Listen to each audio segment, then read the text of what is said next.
ક્ષણ વીતી જાય તો બંને પક્ષને સમજાતું હોય છે. એ સાસુ વહુ હોય તો પણ, પતિ પત્ની હોય તો પણ, બે મિત્રો હોય તો પણ, દેરાણી જેઠાણી હોય તો પણ, ભાઈ બહેન હોય તો પણ, બંનેને સમજાતું હોય છે. બસ એક ક્ષણ વીતી જવા દો. અને ક્ષણ વિતાવવી સૌથી અઘરી છે, પણ ઇમ્પોસિબલ નથી. સ્વાદ અને શબ્દ આ બે ઉપર જે દિવસે સંયમ આવશે ને, એ દિવસે સ્વાસ્થ્ય અને સંબંધ બંનેમાં મહેનત નહીં કરવી પડે.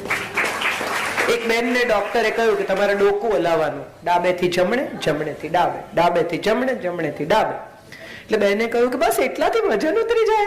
તો ડોક્ટરે કહ્યું હાસ તો બેને કહ્યું કે ક્યારે કરવાનું? તો કે ખાવાનું જ્યારે જુઓ ને ત્યારે. ના પાડવાની.